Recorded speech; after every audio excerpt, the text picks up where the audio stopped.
or they aren't present with their loved ones, or looking at their phone to distract and numb and like kind of deal with their stress that way, or they are just checking out emotionally, or they are eating foods that don't love them back because they're stress eating. There's a lot of shame around that too, no matter who you are. I just think guys aren't as good, and I'm just stereotyping here because I am one too. We're not as good at recognizing and pinpointing it, and we're not as good at communicating and explaining how we're feeling. So that's, it's no matter who you are, shame can play a role. I quote Brene Brown in the book of shame. She says shame is lethal, and the impact it has on our physical health, but also our relational health, and with life, our relationship with life itself.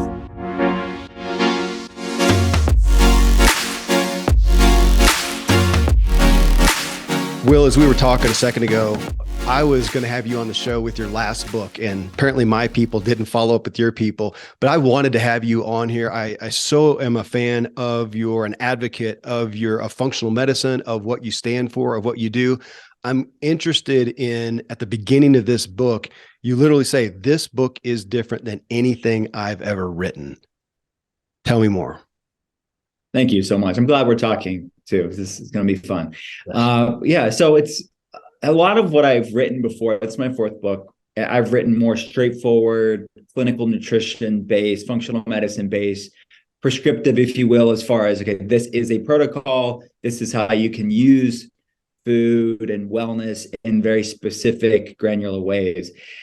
Gut feelings is really more philosophical. It is more nonlinear. It's more of the heart, why we do the things, whatever we're talking about within wellness. So it's the art of wellness. I would say the first three are more of the science of wellness. This one's more of the art of wellness with some science, but definitely more art forward.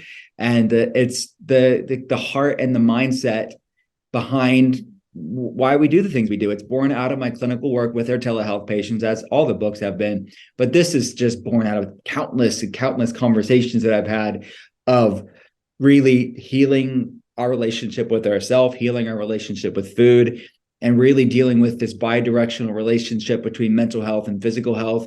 And in the West, we'll oftentimes, as I say in the book, separate mental health from physical health. But mental health is physical health. Our brain is a part of our body. So we're talking about both gut and feelings in the book, physiological and psychological, physical and mental, emotional, spiritual facets, how things like chronic stress, shame, unresolved trauma, how do these things how are they stored in the body physically? How they raise inflammation levels, dysregulate our nervous system. So it's a lot to unpack. And when you're talking about things like stress and trauma and shame, it is anything but prescriptive in the sense of there's a lot of complexities. That's a lot to unpack, but I wanted to go there. Well, and when you say philosophical, my thought is, man, if you're talking about feelings, how can it not be philosophical? And I really wanted to go there with you first, Will. And we talk about the mental health crisis that we're in, but you're in the functional medicine world, which I'm so privileged to be amongst a lot of practitioners as well. And we see the stats, and we see the stats on every chronic illness and disease has been on the rise and kind of on a hockey stick. But I think we as a culture, we really don't believe it, man. We just go out and we think, it's just the norm. People are kind of overweight, and kind of everybody has some kind of chronic illness, and we've kind of accepted it as the norm. But then you in your work know that, no, this is really tragic right now. Talk about a pandemic. We've got one on health that's just continually on the rise. So when we come to mental health, when we come to the topic of feelings, I kind of want you to hit there and say, no, we really are at a mental health crisis. And what do you think has changed? Because I've heard somebody say, oh, it's just we're more aware of it now. I think that it really is worse. Mm-hmm. Why? If you look at it and just go, look, I wrote a book on feelings because we are wrecked mentally, and give me your highlights as to why you think that this is on such a bad trajectory. Mm-hmm. Yeah, it is. You can't look at the statistics and say it's normal. And I get that every time I do talk about the statistics on social media, I'll hear some people say within the comments, well, it's better diagnostics, we're aware of it more. Right. That's part of it. I don't think anybody's going to say that's not a part of it, but nobody that knows the statistics, that's seeing what we face as a society, says that this is solely due to better diagnostics. And no, it's growing and it's more rampant than ever. And it's just because something's common and ubiquitous doesn't necessarily make it normal. And us to normalize this is hurting a lot of people.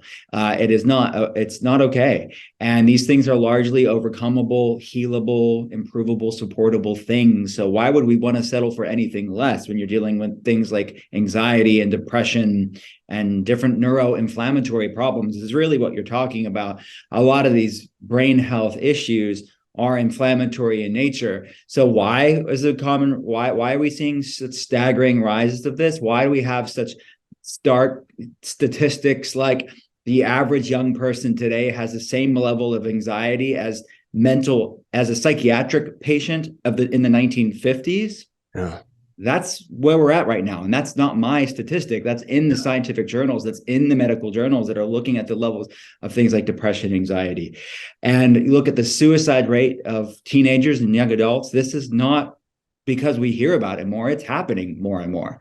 And we really can't have the conversation about these issues without having a conversation of chronic inflammation. It's a dysregulation of our immune system. And that's a lot to unpack. We're a part of nature. I mean, there's dysregulation going on a planetary level, and we are intimately connected to the planet. And it really is what researchers refer to as an epigenetic genetic mismatch, or an evolutionary mismatch, that our majority of our genetics haven't changed in 10,000 plus years.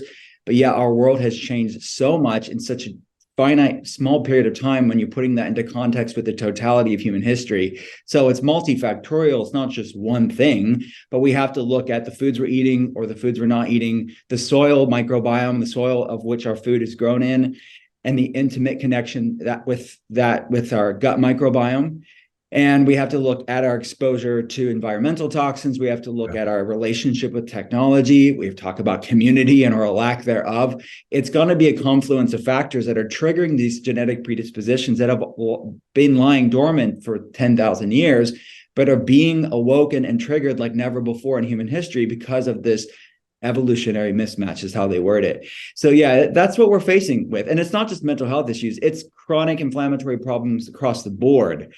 The cytokine model of cognitive function, cytokines are pro-inflammatory cells. So when you're talking about things like anxiety, depression, brain fog, fatigue, ADHD, autism, autoimmune problems like MS, those things are growing, and inflammation is the commonality between all of those problems. But it's not just brain health issues. It's other autoimmune problems, it's metabolic issues, it's cancer, it's heart disease.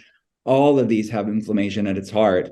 And we have to ask the question, why are we seeing these chronic inflammatory things rising? Well, it's those reasons I just mentioned.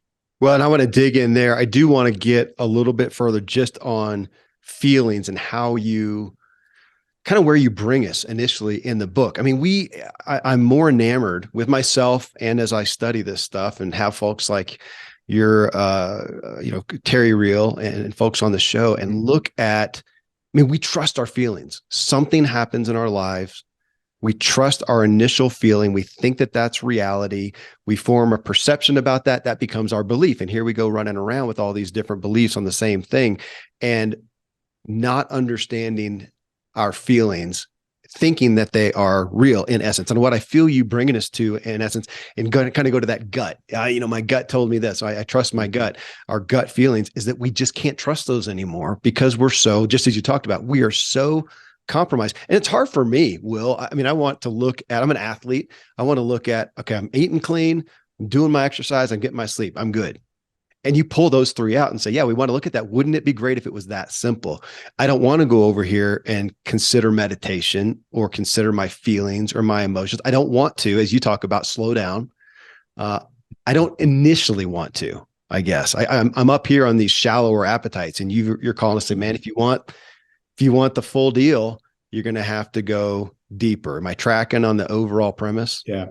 Yeah, absolutely. I think, look, if somebody has a set of tools in their life that's working for them and they feel great, the labs look great, the quality of life looks great, their relationship look great, then keep doing what you're doing. Not everybody has to go deeper. But when you look at the statistics that I talked about earlier of brain health issues, autoimmune problems, metabolic issues, a lot of people have to go deeper because these are not simple quick fix issues. There's multiple layers to that. We have to, we're compelled to, if we want to feel better. And as I mentioned earlier, these things are largely improvable by looking at these facets of the gut and the feelings, the physiological and the mental, emotional, spiritual.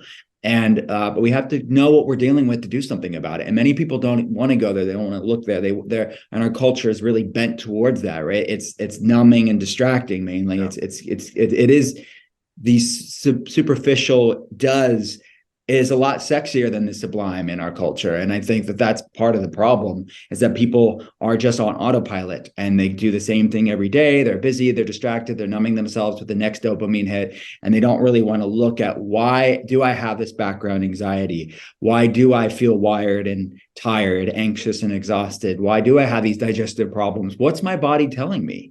And instead of going there and digging deep and asking, why are these check engine lights on in my life, whether it be anxiety or depression or fatigue or digestive problem, whatever we're talking about, people want to ignore it and put it on the back burner until they're forced to face it, right? It's like going to be through pain or proactive transformation. And many people, they put it off and put it off and put it off until their body literally does not give them the option to do anything else. So it's just a matter of when we're going to listen. Give me, and there's plenty of people listening who probably have heard the aspect of the gut brain connection. And I know in your world, that's pretty, you're well versed. It's elementary, but it's just still not out in the culture. As I talk to people, we hear about it, but if you ask somebody to give one word to it, they couldn't. And you mentioned, I think in the book, I'm going to paraphrase probably badly, but that idea really just spoke to me again of when something happens, when you have a little scare or something, you have that adrenaline rush, how you feel it in your gut. I mean, you don't feel it down in your toes. You don't feel it on your left butt cheek. You feel it in your gut. And that should be kind of a, wow, okay, wait a minute. So when you say gut brain, this is a literal thing. It's not just some conceptual, philosophical type thing. So give us the layman's term on that connection. Sure. So you're right. Somehow our ancestors knew. It's within our vernacular. It's how the language that we use even today. We maybe don't oftentimes stop to think why we say these things, right? When we say, I just have a gut instinct, or I feel it in my gut, or a gut feeling, or I butterflies in my stomach, or it's what's going on there. That somehow our ancestors knew what researchers are now confirming, the mechanisms of actions of these things. The gut and brain are formed from the same fetal tissue. So when babies are growing in the mother's womb, the gut and brain are formed from that same fetal tissue, and they are inextricably linked for the rest of our life through what's known as that right there. We don't know. I did not know that. I mean, I knew about the connection. I did not know that. I mean, that should be like a telltale sign for us all. Holy smokes, this literally out of the same tissue. That's dramatic, I think. It is. And if you think there's far-reaching implications. It's multifaceted. But if you think about it, even just on a elementary level, the gut, even when you think of what the intestines look like, they even resemble physically the brain. And 95% of serotonin, our happy neurotransmitter, is made in the gut. 50% of dopamine is made in the gut. These things don't pass through the blood-brain barrier, but what they do, they work on the second brain, is what the researchers call the intestines, the gut. They work on GI motility. They work upon something called the vagus nerve, which is the largest cranial nerve in the body, which is connecting the gut and the brain. And there's what's called the gut-brain axis, which really has to do with the vagus nerve and the enteric nervous system. So the way that our gut and brain, this crosstalk, this bidirectional communication between the gut and the brain and the brain and the gut, it's vast. I mean, it's through the vagus nerve, certainly, but it's also through the microbiome itself. So the microbiome is separate than us, but it's, depending on the study that you look at, it's upwards of 100 trillion bacteria in the gut. To put that into perspective, we have around 30 trillion human cells, around there, 10 to 30 trillion human cells. We're exponentially more bacteria than human. Bacterial cells outnumber human cells exponentially. We're sort of a sophisticated host for the microbiome, and that's influencing our neurotransmitters. It's influencing inflammation. It's where 75% of the immune system originates. So inflammation is a product of the immune system. And if all these things that we're facing as a society is chronic inflammatory in nature, we have to look at where the predominance of the immune system resides, which is in the gastrointestinal system, and it involves the microbiome. So we co-evolved with this microbiome, and it really, microbiome research is at the heart of what a lot of researchers work in understanding, in part at least, why we are seeing these autoimmune problems, metabolic issues, and brain health problems. Certain levels of bacteria are associated with things like anxiety and depression, other neurological problems.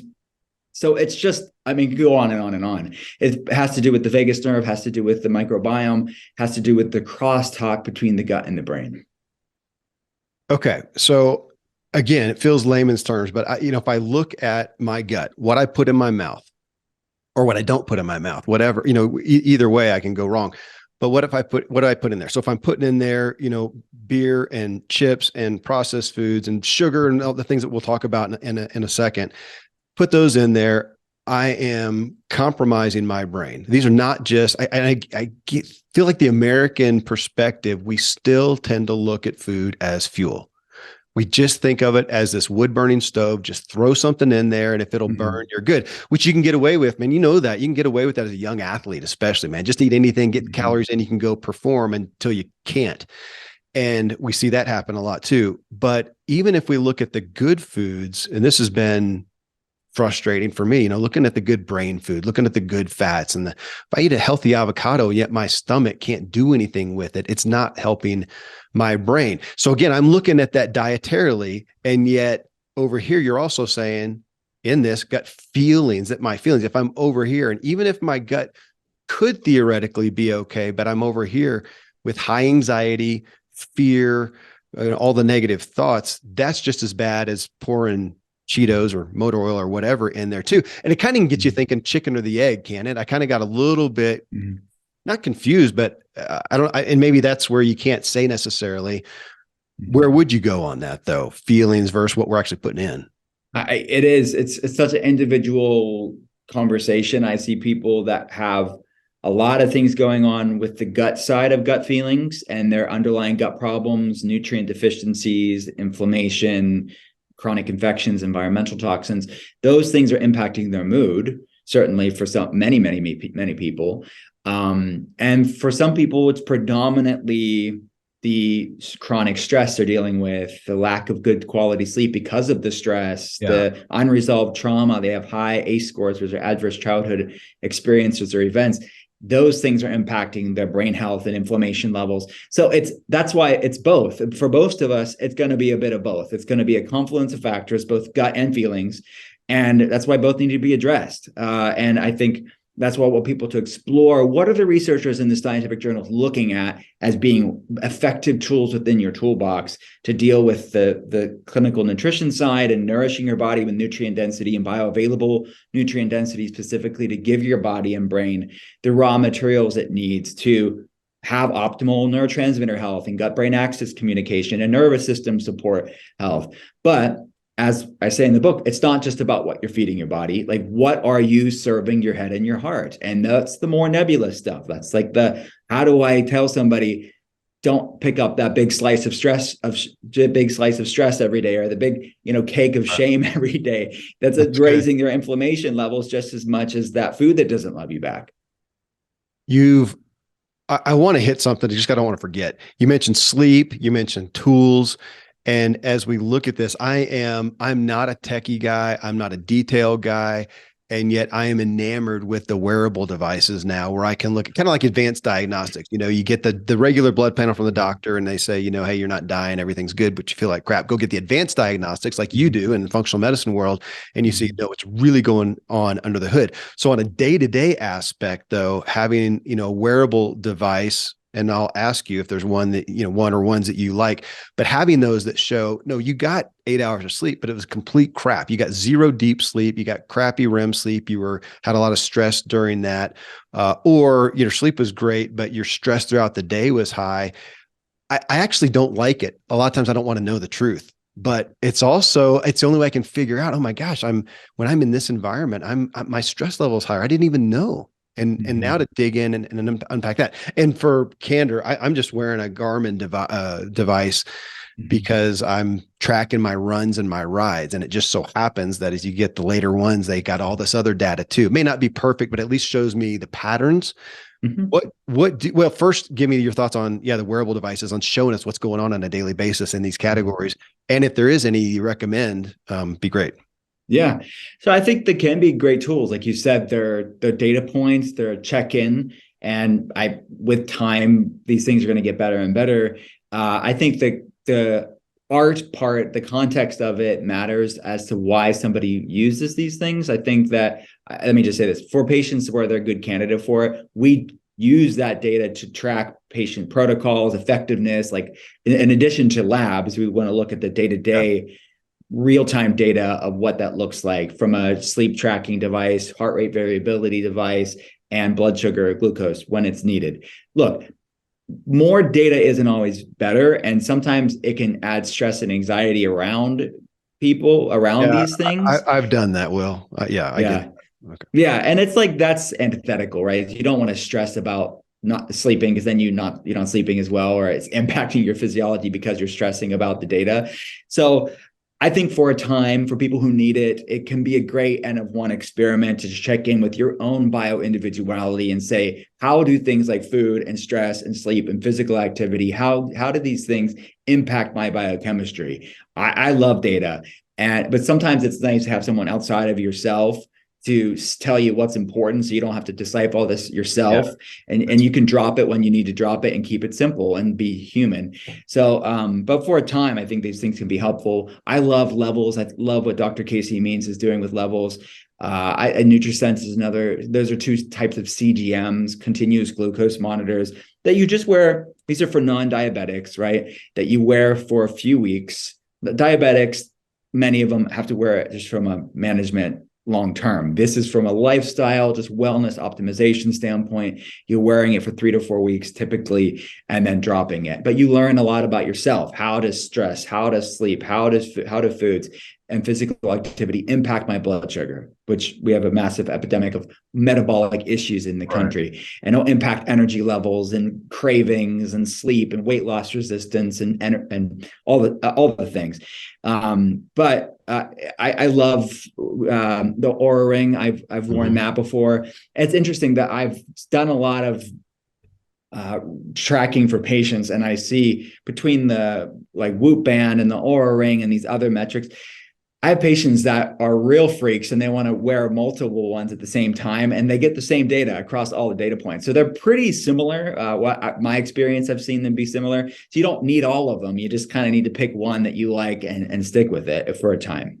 Okay. And that's what I hear, the Aura Ring and the Whoop specifically on really tracking sleep and recovery and whatnot at a better accuracy point than like a Garmin. Again, I'm using it to track my runs and rides, but I Yeah. appreciate again seeing the continual data. Well, so inflammation. Um, Again, I think we hear about it consistently. If anybody's pursuing health and wellness, you hear that, but it feels like that we as a culture, we still don't get how rampant it is and how it's eating away at us. Maybe hit again the kind of the highlight inflammation points, but then you go into a word that I assume you coined, shameflammation. I've never heard Mm-hmm. that. And I want you to hit on that too, because I think a lot of people, and I'm going to pick on guys because I'm a guy and I can do that, that we don't, a lot, I don't know a lot of guys that resonate with the word shame. Shame, it's just Mm-hmm. not, it's not really on the radar. And Mm-hmm. yet, as you unpack it, I think it's obviously dramatically on the radar. So, inflammation and shameflammation, give us the highlight causations. Mm-hmm. Sure. So inflammation is not inherently bad. It's a product of the immune system. We need it to fight off viruses, to kill off bacteria, to heal wounds. It is a necessary part of human survival and existence. The problem is when we're talking about inflammation being the commonality between all these health problems, whether it's mental health issues, metabolic issues, autoimmune problems, anything you could think of has almost everything you think about has an inflammatory component or is considered an overtly chronic inflammatory health problem. Yeah. It's chronic inflammation that's the problem. It's that forest fire that's burning in perpetuity. It's a disruption of the Goldilocks principle in the human body. It's not too high, not too low, but just right. We need inflammation at high at the right time, but we don't want it high for too long. And that's the case for many people in the Will, West when you're dealing. can Yeah. I point out an analogy that you put in the book, just so that we look at it? You said inflammation. I think you said something like, if I get, if you just knuckle punch me like we used to do as kids, in the arm, it's gonna swell. Yeah. That's what you're saying. It's supposed to do that. But now, Yeah. if I keep getting knuckle punched every day and it stays Yeah. swollen every day, that's going to manifest. And it reminds me of the book Why Zebras Don't Get Ulcers. Mm-hmm. And that I love that concept that, man, they're there eating their grass, calm, cool, and collected. The lion comes along and they go from zero to, full tilt.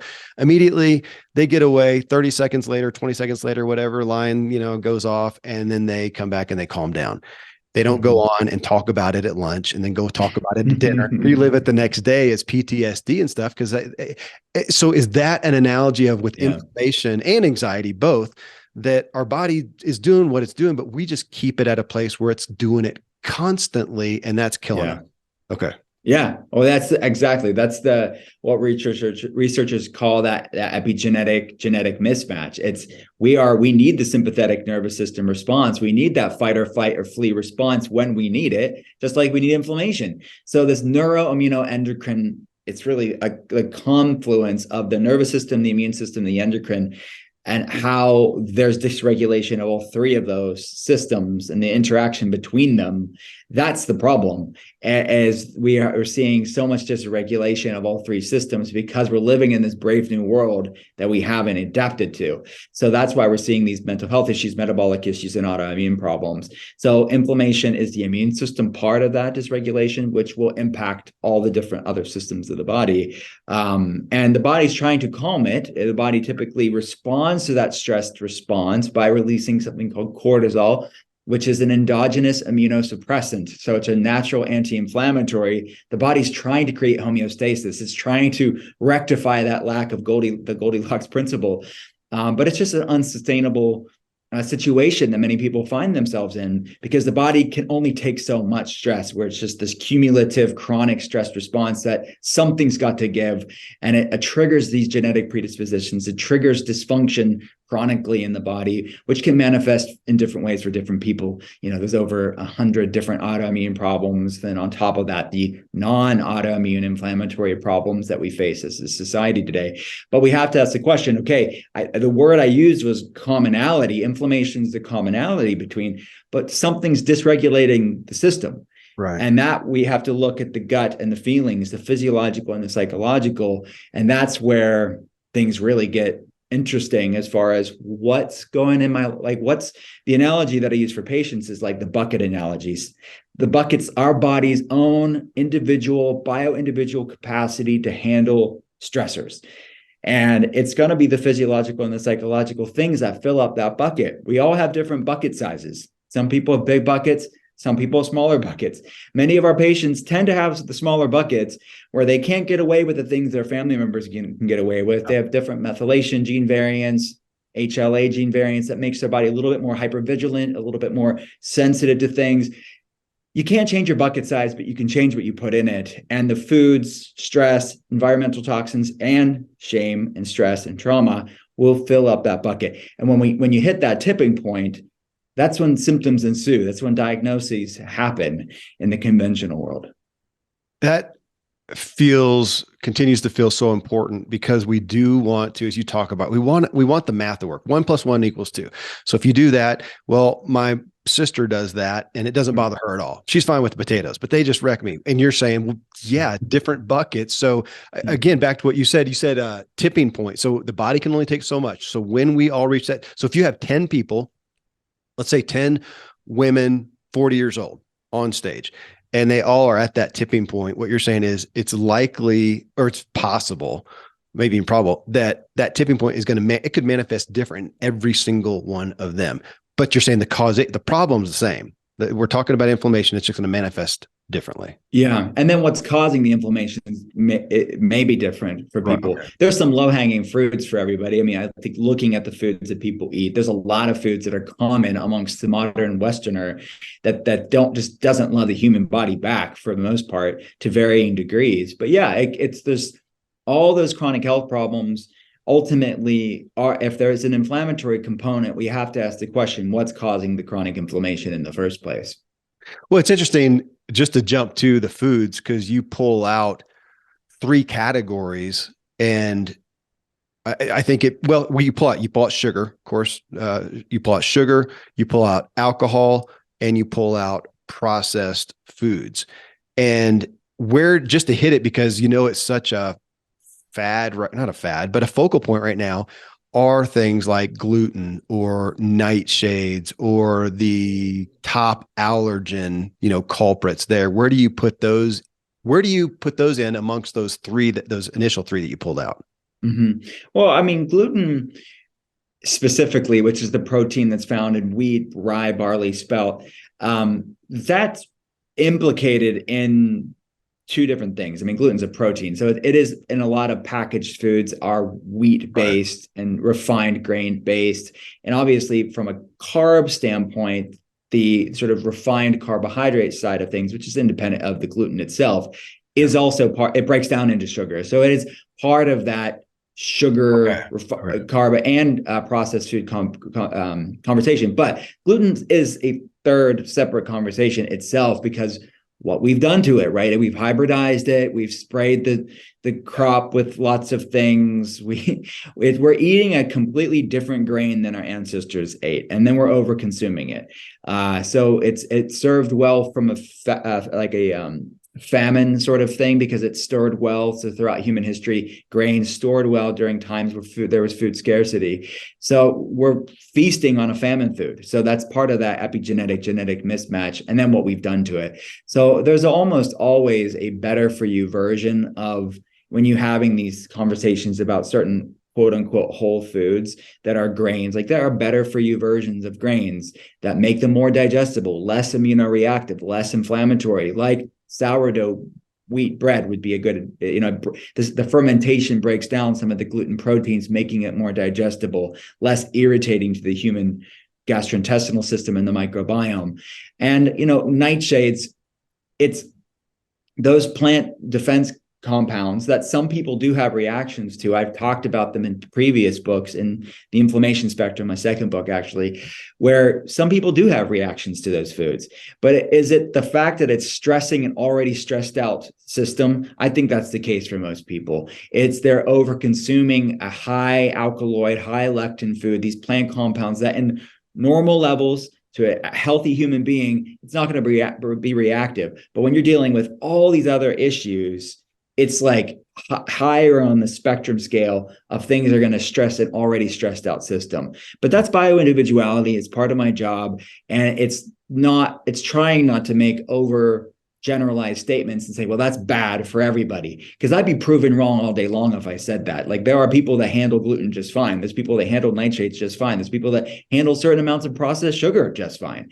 But some people have very little wiggle room, and we have to show them what's irritating their system so they can feel better. I appreciate you saying that, feasting on famine food. I'll never forget the first time I was told the horrors of wheat. That was my thought. That's the dumbest thing I've ever heard. Man, that's biblical bread. Come on. And yet it was a different kind of bread, one, but two, yeah, it would have been better if they had had access to fresh fruits, vegetables, even meats. And so I didn't learn that till a long time later. Okay. So let's go to this essence of feelings, and why amongst those you really pulled out and expounded on shame.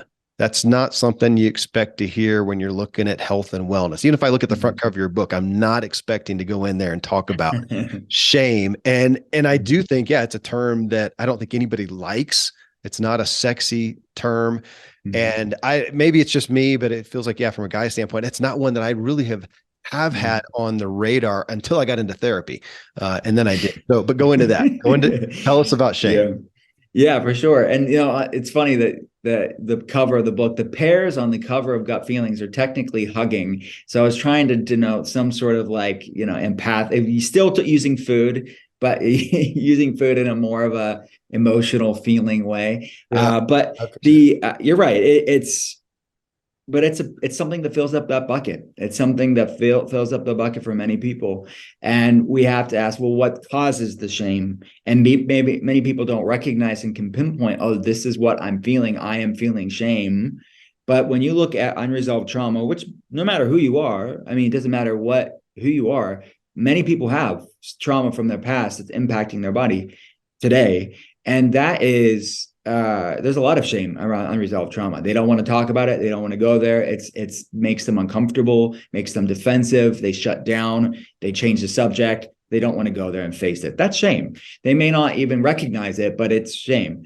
And chronic stress, I find that to be a little bit more insidious, that there's shame there too. Low grade shame, high grade shame, different to varying degrees, but they're kind of snapping at their partner because they're stressed out. There's shame about that. Oh man, I should have never done that. I'm stressed out. Sorry. Or they aren't present with their loved ones, or looking at their phone to distract and numb and like kind of deal with their stress that way. Or they are just checking out emotionally, or they are eating foods that don't love them back because they're stress eating. There's a lot of shame around that too, no matter who you are. I just think guys aren't as good, and I'm just stereotyping here because I am one too. We're not as good at recognizing and pinpointing it, and we're not as good at communicating and explaining how we're feeling. So that's it's no matter who you are, shame can play a role. I quote Brene Brown in the book of shame. She says shame is lethal, and the impact it has on our physical health, but also our relational health, and with life, our relationship with life itself. It felt like, I mean, we're really familiar with the terms of guilt and even regret, which on regret, I'm a fan of. We had Dan Pink on the show, and his latest book is The Power of Regret, that I think is a great look at harnessing understanding and harnessing regret. But we look at, guilt and regret, but shame based on that. Yeah. And I'll tell you, well, and for context, it took me understanding that I go out to perform. I go out to perform. I want to have no limits. I want to fix everything for everybody. I want to make sure everybody's, okay, and be Superman in essence. If I can't do that, or that's really how I battle against shame. If I can't do that, if I can't be up to the task, I do. And we can go back and look at why. And I don't have great acute issues. I didn't have parents that told me I had to add up to nothing. I have the opposite. I'm very privileged, but I embrace that. And it took me a while to realize I'm running from shame. So it feels like that's the first place we got to go, is the audit that you're saying. We all have trauma, big T, little t. From that, we generally have some level of shame, and for us to figure out where it's coming from, why, so that we can then recognize it. Otherwise, it's going to be this constant, well, in this case, inflammation trigger. Yes. Yeah, absolutely. So it's influencing your biochemistry just as much as the food. And people realize that our body is a cellular library, and our thoughts, our words, our emotions, our experiences are the books that fill up that library. So I talk about the research of how things like stress and shame will actually impact inflammation levels, will impact our nervous system and our hormones negatively. Again, just as much as that meal. So we have to look at, what are we feeding our head and our heart? How are these things impacting my health? I see people kept back all the time. They've cleaned up their food. They're eating super clean foods that love them back in theory, but they're still struggling with health problems. And they're really not dealing with the feeling side to really move past that plateau. And, many people, when you're talking about shame and what's causing the shame, people will gaslight themselves oftentimes and say, well, it's not that bad. Like, it's like, right. Wasn't as bad as so-and-so in my life. And then therefore they'll just say, it's not that bad. What we know now is that it's not about the experience as much as how did your body, or on a by individual basis, how did you receive that? I hear a lot of siblings as patients, they have completely different memories of what happened. The same thing happened. They just all remembered it and received it, and it's impacting them in different ways. We all have different resilience capacities. We all have different bucket sizes, back to that analogy. And how does that impact their biochemistry? It's going to be different for different people. But we know we have every telehealth patient fill out what's called an A score, which is adverse childhood experiences. The higher your A score, you're more likely. It's a component. It's an ingredient to the higher your A score, being more likely to have different autoimmune issues later in life, different metabolic issues later in life, trouble losing weight, things like anxiety as well. It's major. And it doesn't have to be quote unquote much when you're comparing yourself to sort of genocides and holocausts and massive things, but it's what are these things? How did they impact your health? Which, it has to be looked at to deal with it. It's interesting on the ACE scores. We've had people who didn't want to take them. They didn't want to know, especially if they were fearful that they had some bad stuff back there. And we got into it in looking at when the telomere reports were first kind of gaining popularity, and saw that. And we didn't understand, because it looked like somebody should just have a killer ACE score. I mean, I had a couple people, I don't know anybody who has and does live seemingly healthier than they do, and that their telomere scores were pretty terrible. And we talked with one of the docs involved with I can't remember which test it was.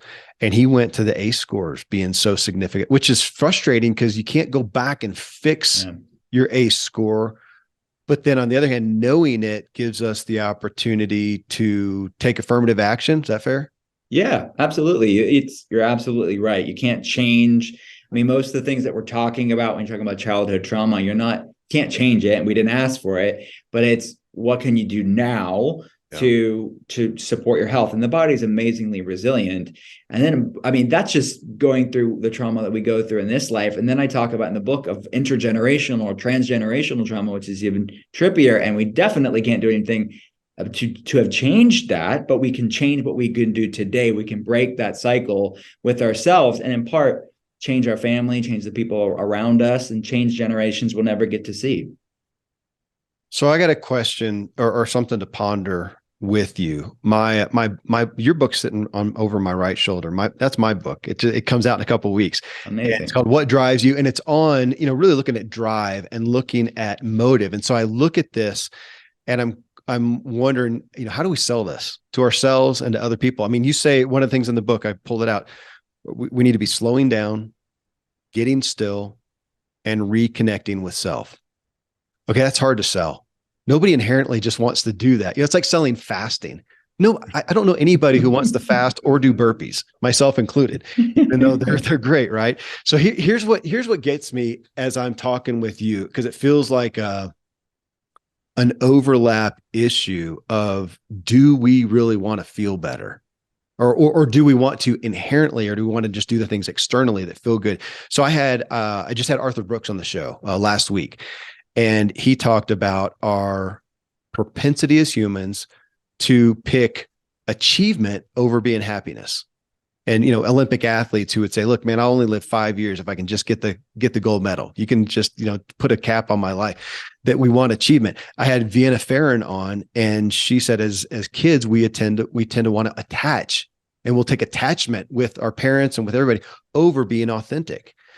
So, and now here you are, and you're calling us to do we really want to feel better? And I feel like that's, I mean, for all of us, for me, for you, for the people listening, who, if you're not feeling well, do you really want to feel better? That we got to get to the core of the motive, because we can feel good right now, kind of feel good with some Cheetos and a device in our hands and whatever you're scrolling or playing or some entertainment or whatever. We can feel kind of that shallow feel good and try to mask it, but do we really want to? And it feels like a valid question that, I mean, I know that you deal with that with patients. I mean, at the end of the day, what is that? Do you find yourself grasping for what is their motive? Because just say, I just want to feel better. It's so nebulous. Yeah. I've got to find an attachment to that core motive.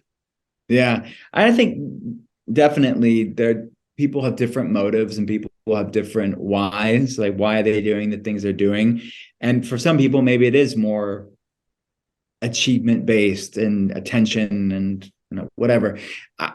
My job as a functional medicine practitioner is to get to their why. Whatever motivates them, I'm fine. If I can get their health moving in the positive direction, whatever propels them to want to level up their health on a physical level, on a mental, emotional, spiritual level, I'll take it. Because what happens is their why will oftentimes shift. When you're dealing with chronic health problems specifically, their why will shift over time as their health evolves. So what motivated them in the beginning, there's going to be different levels and different realizations over time where it becomes a new thing. It becomes a deeper, richer, more expansive thing that they don't always get at the beginning. You can't always expect them to realize, like, what's when you feel great and you feel the best version of yourself, what's going to motivate you then? Because when you're up against autoimmune flare-ups, digestive problems, chronic fatigue syndrome, chronic Lyme disease, mold toxicity, hormonal problems, the things I face with my telehealth patients, they're just like, I want to not be in pain. I want to not just struggle just to get through the day. I don't want to feel irritable and uncomfortable in my own skin. That's what's motivating them at the beginning. That's something bigger and more beautiful as their healing journey goes on. Well, and so you're talking about those who find their motive. Then obviously, I'm sure you see, hopefully not many, but patients were on the other side. They ultimately just don't follow through. They spent time, they spent money, and they don't. And my assumption there is that they lost contact or never really solidified what is the motive. Why are they doing this? Kind of that question. I want to feel better. Well, why? Well, I don't want my knees to ache. Well, why? I want to be able to get down on the floor and play with my grandkids. Okay. Now we're getting there. Yeah. Yeah. Okay. Yeah. Yeah, absolutely. And I think that's why the feeling stuff's so important, because when you start to create a space around why you're doing the things you're doing, you can have enough mindful awareness to make a decision with a motive. Your why will be bigger than your excuses, which we all need from time to time. You're a term that I like, and I'm going to be talking to my kids about this, is you pick on FOMO, fear of missing out, and you come up with JOMO, joy of missing out. And it is something that I think it was last year, we had a week. So I live up in the mountains. My house, we have no cell service, and we get everything through the internet. That I have the screwy. Oh, I did have a screwy system. Now I'm grateful for Elon Musk, and I've got Skylink. But before that, we were out of internet for a week. So that means no cell service, so nothing, no texting, no whatever. And it was interesting to see that fear of missing out on the devices and whatever went away. And all of a sudden, everybody's in the kitchen. They're telling stories. They're laughing. They're playing games. And that was a joy. We saw a joy miss. And the kids, they understood that. Now, it's hard to do that. I was one too. And I thought about, I'm going to go to a flip phone. Oh my gosh, the things that I have to opt out of now, like my kids' soccer schedule, and everything's on an app, so you can do that, but it's hard. There's a hard cost to it. But that joy of missing out feels somewhat like a switch that has to flip. I had to do it even on rides. Man, I go out. I was a pro cyclist. I go out now. I mountain bike, and I'm kind of thinking about my time. I love pushing it. I love going fast. But when do I stop? It was a buddy who finally motivated me to. Can we just stop and look at this view? We're at a high mountain lake. Can we just enjoy it for a second? And I had to kind of let go of that missing out on my Strava score or time or whatever that we're looking for in that joy of missing out. It feels that you're calling us to something deeper. Fair? Yeah. It's a way to support the parasympathetic. I mean, we have the autonomic nervous system. Both the sympathetic and the parasympathetic are needed. The problem is, on a physiological level, most people are hyperactive in the sympathetic, that fight or flight, freeze, stressed, inflamed state, and they're kind of weak when it comes to the parasympathetic aspect of the autonomic nervous system. So when people use the phrase a dysregulated nervous system, that's simply put, what they're referring to is a hypervigilant sympathetic response, a hypovigilant, a hypoactive parasympathetic response, which has to do mechanistically with the vagus nerve. They have poor vagal tone. So on the feeling side of gut feelings, a lot of what I'm talking about there is how do we improve our vagal tone, which isn't going to be feeding it more sympathetic activity. We have to slow down, like disconnect to connect with ourselves and our loved ones, to be more present. Like, what's going to anchor you and root you in the present moment, which our FOMO culture with social media kind of compels us to reflexively constantly be getting that dopamine hit and having that anxiety to go back and check the phone. We may not even realize we're doing it. It's like a nervous tick. We'll just go back and check our Instagram feed. And it's designed that you don't have to shame yourself about it, but just grow in awareness to how are we spending our time? What do we do when we're bored? What do we do when we're anxious? What do we do with our downtime? Because it's the art of being human that we've kind of lost in many ways. So I teach practical tips within the book of how do you cultivate that joy of missing out, this antithesis of FOMO culture, to find just sacredness in the mundane, find stillness in our life, because so many of us are yearning for that. And we think about what happened over the last couple of years with the pandemic. You'd hear that everybody, so many people said the same thing. Well, the silver lining is, I just like, we got to slow down. We're just like inside, and we just like played board games and we hang out with our family. We already are losing that again. Yeah. And I just hope that it doesn't take a pandemic for us to realize what really matters. That is, I did a show recently with someone on Friends, with Laura Tremaine on Friends, and she talked about putting Friends on her to-do list, which sounded kind of bad, but she said, we're busy. And so if I'm not intentional and don't schedule it in, it doesn't happen. It feels like that's what works best for me in dealing with this, Will, that I've got to take times. I've got a big family. I've always got a reason to have something present. But I went on a 3-day getaway and said, look, unless it's an emergency, I'm not going to pay attention to my phone. So I had to intentionally kind of block it out. And I find that even with days, there's times when we'll turn the internet off, or, all the phones go in the docking station, or we don't do it enough of just let's turn the electricity off, which is harder to do, but that we've got to create those intentionalities. I don't find the moderation seems almost impossible to be able to moderate, to not pay attention to the device. If it's here, if it's turned off, if it's not in Wi-Fi mode or whatever, it's just almost impossible. That we've got to, well, I feel like you're coming at it with compassion. Saying, don't feel bad for that. That's how we all are. And trillions of dollars go into keeping our attention. And so don't feel bad about that. But then what are you going to do to back off of it? How do you create healthy boundaries around these things, right? And it's boundaries. not going to be perfect. Every day could be a bit different. I don't want people to end up being legalistic about it and skirting the system. I mean, just check why you're doing what you're doing. You're doing it for self-care, for your nervous system, for your health, for your relationships, the health of them as well. So, I mean, for example, like we'll do the things that you just mentioned in our house. I have a 16 and 13-year-old. So it's like the age where they want to be hyper connected, but it's what's the culture we're setting in our home, of not a list of not being authoritarian and a zealot about these sort of things, but how can we grow in mindful awareness about how we do these things? I mean, for us, what works for us is just, we have like the downtime sets on the phone where it will be a reminder. We could go, I mean, my kids can't do it, but we could go around and like bypass the code to get back in. But if we're setting the boundaries, it's for ourselves. Like, why are we doing what we're doing? I don't want to cheat myself. I want to really stick to it. And we could be more present with the people that we love. We can read a book, an actual book, or get outside in nature and start to do things that are really helpful for calming our nervous system. I didn't want to miss the opportunity to hit on some specifics on food. Big part of your book is, I mean, you've got pictures of there and you go through specific types of menu items and recipes and whatnot. And looking at that, I find the effort trying to combat the feeling of, okay, so to be healthy, I'm going to go see Dr. Will, and he's going to make me throw out everything in my pantry, everything I like, everything that tastes good. And I'm going to eat all this bland stuff. And in my own experience and with other people, I find that when you are used to, let's go to the processed foods, go to the high sugar, high salt stuff, and that I want people to hear is you really develop a taste to where now, I mean, I can't imagine. I know one of my kids wanted to try, because they hadn't had it, boxed mac and cheese.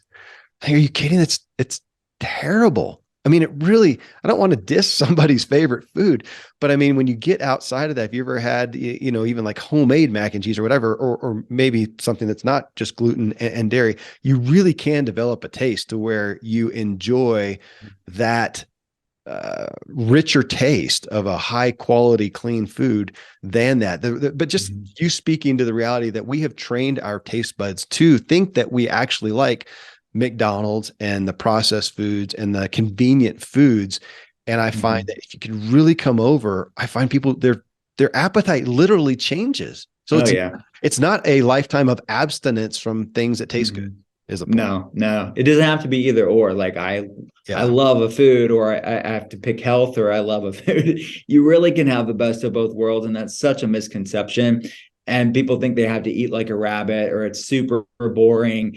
They're just not doing it right if they're doing it that way. Because I love everything that I'm eating. It really is the two-part thing. It's curiosity, it's creativity, it's learning new things, and we're not that good at that sometimes. So if you're in the trenches of like, this is what I eat, this is what I like, and you're telling yourself all the excuses as to why, I going back to why, right? If you're feeling great, normally people that are having these conversations around food, they aren't feeling really great. So you have to ask the question, okay, how do I want to feel? And if it's achievements that motivate you, like you will be a better achiever when you don't have brain fog and fatigue and digestive problems and you're less irritable.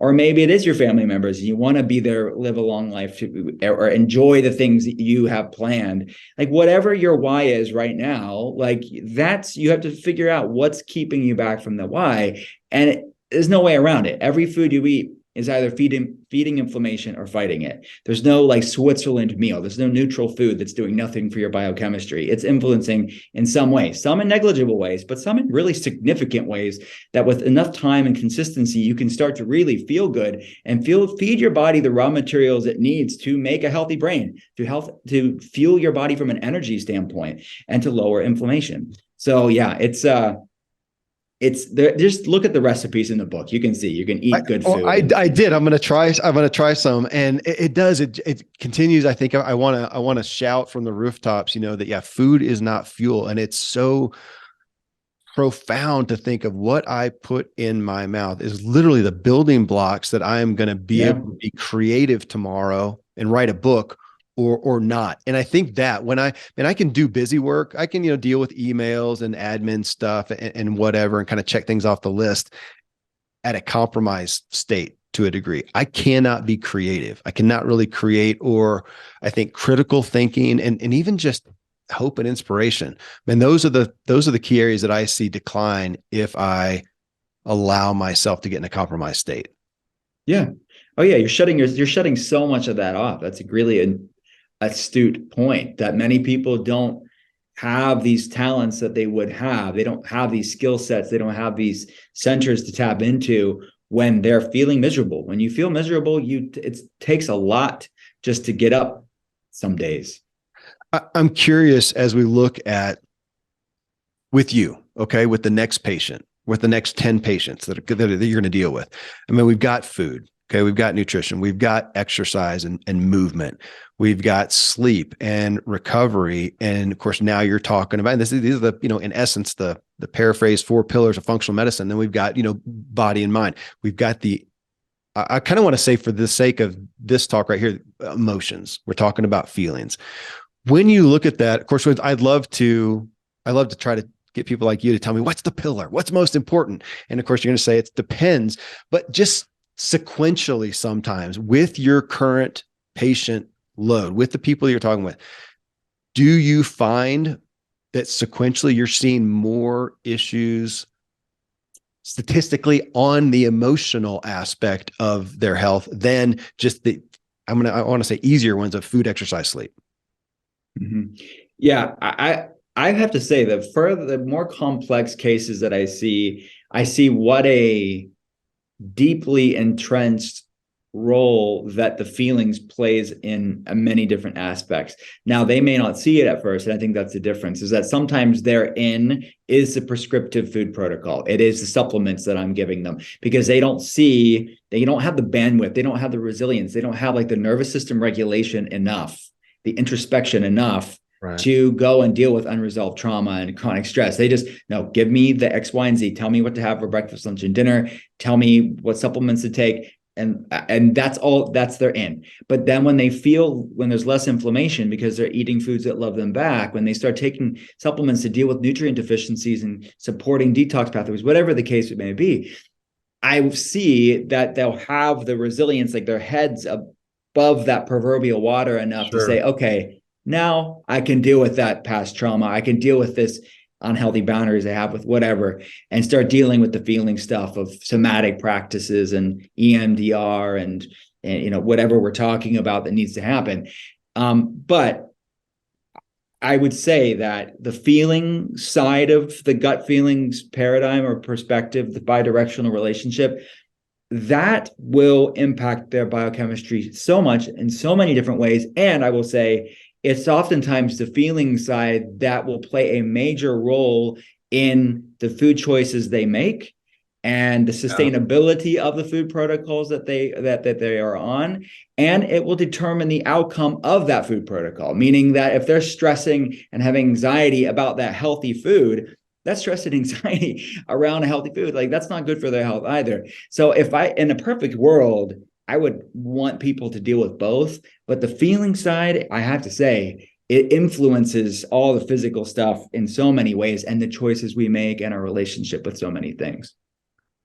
Well, I think I told this story on the show before. Maybe people haven't heard it. You'll appreciate this. I'll never forget my buddy who I talked to you about, Dr. Randy James. He co-hosts on here with me a lot, so people know him. And it was a story of a patient, and she was coming in and they were changing this and changing that. And finally he said, you know what? I just don't have anything for you that will compensate for the problems with your adult child living in your home. And until you get them out, I don't think that there's hope. All this stuff is, to use the phrase, pissing in the wind. And it feels like that typifies what you're saying there. When we look at that main thing that's stressing it, that we're not going to hurt by eating clean or exercising or sleeping. But if we have an acute emotional issue going on here, it's pretty much going to, I guess you'd say, sabotage most of our efforts. Absolutely. And you think of Eckhart Tolle, the author, I refer to some of his work in the book is in any given situation like that, you have to change, leave, or accept the situation. And I see that all the time where it's that relationship that's this constant source of stress. Like, what do you have to do? She's maybe not in acceptance of the situation, or she needs to realize she needs to change or leave it because it's really impacting their health. I see patients, I'm not saying this is like super common. I don't want to like make it seem like I'm making people get divorces left and right, but I see people that have to get to the point in their healing journey where they're like, you know what? I realize that, yeah, I'm a lot better than I once was, but I'm stuck at this plateau in part because of this unhealthy relationship I'm constantly on eggshells and constantly in a fight or flight state every day of my life. Now they can go and try to change it too and go to therapy. But oftentimes I see relationships have to evolve and change and end sometimes because they get to the point of their healing journey that it's just out of alignment with them being healthy. And that applies to kids too, so healthy boundaries with family members. Let me ask you then for some resources, if I could, Will. As people listen to this, not everybody's going to be able to go have you as their functional medicine doc or Terry Real as their counselor. And so if I could hit if there's some high point resources, and let me go through it. If you don't have a specific or you don't want to mention one, totally fair. We'll edit it out. But let me start with a couple on an advanced diagnostics standpoint. So if somebody's out there and they're hearing that, yeah, normal blood work is it doesn't get very far. They'd like to have something advanced. Is there one that, of course, we're talking to a broad audience and more than nationally, but at least anything that you recommend for people on an advanced diagnostics, which folks, I'm talking about, blood for the most part, blood work of really going under the hood and looking to see what's happening, which is a hallmark of functional medicine to start with. Yeah. Well, yeah, no editing needed. I love talking about this stuff. So, right. I mean, we have a telehealth center. That's my day job is running the clinic. So we have new telehealth patient options for people. So we have group concierge options. We have one-on-one telehealth concierge options. And then we have people just getting labs. So we have definitely options for people if they want us to look at it, if they want me to look at it. But I am such a fan of these direct-to-consumer labs out there that are providing actionable data. And I realize that many people don't need or want a functional medicine doctor right at this point in their life. They just want to learn about their health. And maybe they will take the labs to us at some point, but they don't need to. And what's cool with a lot of these direct-to-consumer labs is they will give you recommendations to do on your own. And I love that. So if I want people to have agency over their health, and I think that the democratization of health information, the decentralization of health information in many ways is so good because there was always this gatekeeper, right? It's like you needed to go someone with a white coat and get this health information, and they told you to take this pill for this and this. It was this medicinal matching game, and that was the only options. Now we have the age of gatekeepers when it comes to so many things. Least of all, most important of all, probably would be health information. This is your body, and you have the right to know about what's going on in your body. So, one that comes to mind, it's a company called Inside Tracker. Am I saying it right? Inside Tracker. I say it all the time, but then Okay, well, there's so many cool. God bless you for mentioning that one, because they're actually advertising with us right now. But I was gonna let you go anyway. So that is one. So I just had mine done. I literally just had. So here's more free advertising for them. But had it done, and it comes with this list of, hey, you are compromised here. Here's some things that you can do to help that. So yeah, I really appreciated that. So thanks for. That's amazing. Yeah. Hey, they're good. I mean, a group of researchers from Harvard, Tufts, MIT, really providing data that's helpful for people. And it's a good starting point. They're going to run labs that are beyond the basic ones. You don't need a doctor for it. I think that's wonderful. And then if you need a functional medicine doctor later on, we can run some additional stuff if you need it. But look, most of the people, you can get a lot of information from that lab. And what I also like about Inside Tracker, this is not a sponsored post at all from my perspective, is you can actually see how you're aging from the inside out. You can actually see your chronological age versus biological age, and see your aging. And you can actually, based on their recommendations, actually improve your age. You can actually reverse accelerated aging. I did that. They tacked on the whatever they call it, the age thing, and so I'm 52. Mine came back at 42, which amazing. It's good. I want it lower, so I want a bigger span on that. Until I see 30s, that doesn't count. Yeah, totally. So I am interested, because it's benefited me, on food allergies, finding out the things, whether it's allergies, sensitivities, whatnot. I've been grateful for that. And I found out for myself, eggs is pretty high up there for me. Legumes and beans are pretty high up, like green beans. Who's ever allergic to green beans, or, allergic / sensitive? I think we use that word allergy a lot. But I'm not aware literally of one out there, a direct consumer food allergy test. Do you know of one?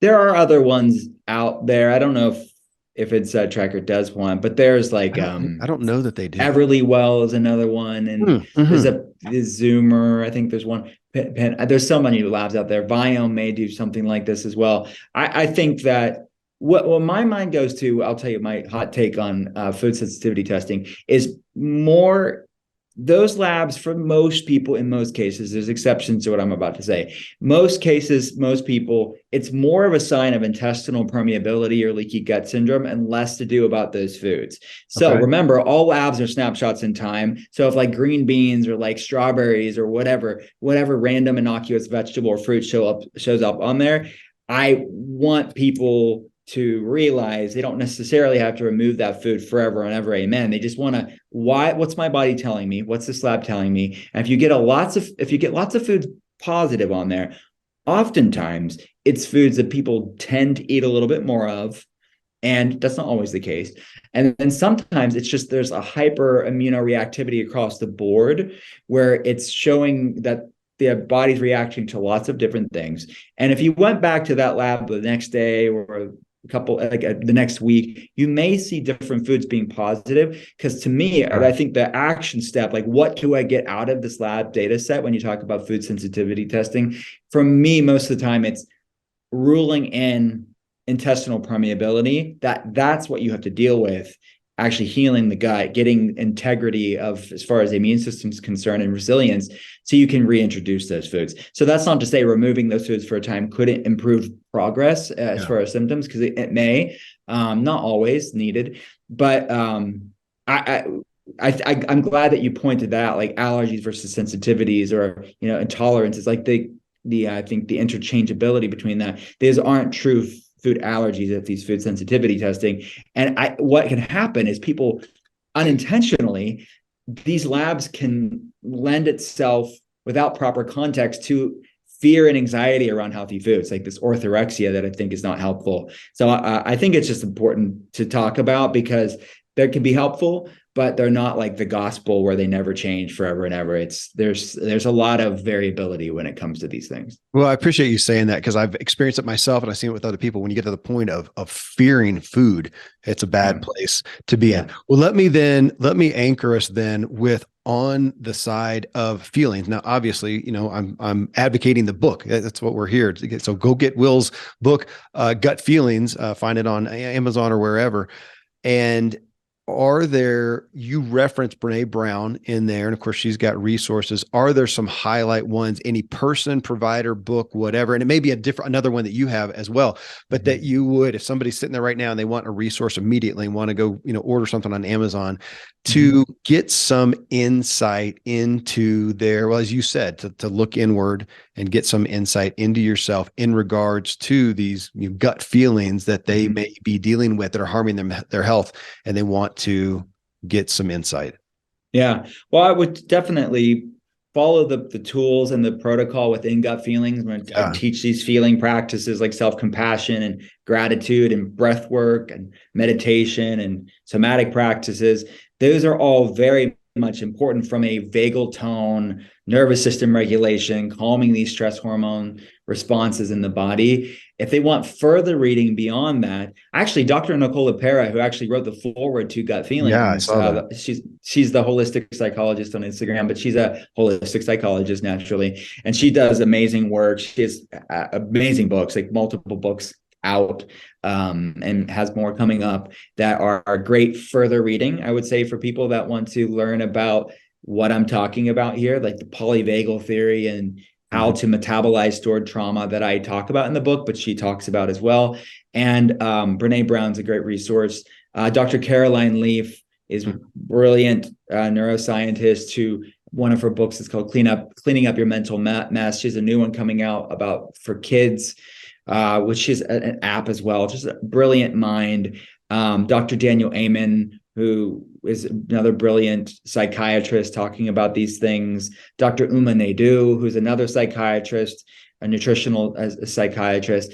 A lot of these are friends and colleagues of mine who wrote forward or blurbs about the book, but their work just stands on its own. Dr. Uma Naidu, Dr. Drew Ramsey, Dr. Ellen Vora, The Anatomy of Anxiety. These are all psychiatrists and psychologists that just are great resources. I hope I didn't miss anybody, but I think that's most of them. Well, and then I'm going to give everybody your full list in the intro as well. So I want them to dig in with you, man. The book is significant. It stands out. Like you said, it's different than any book you've written. It's different in the category I would normally put it in. Even functional medicine, I'd say it stands out and really brings us to, what I'm seeing in myself, as well as others, is such a primary culprit that we are missing as we look at the basics of nutrition, exercise, sleep, and whatnot. Man, thank you for doing this, for writing a book unlike any you've ever written before, and bringing it to us. I'm chief recipient, but eager to share this with the audience as well. Thanks for the time, Will, and the insight.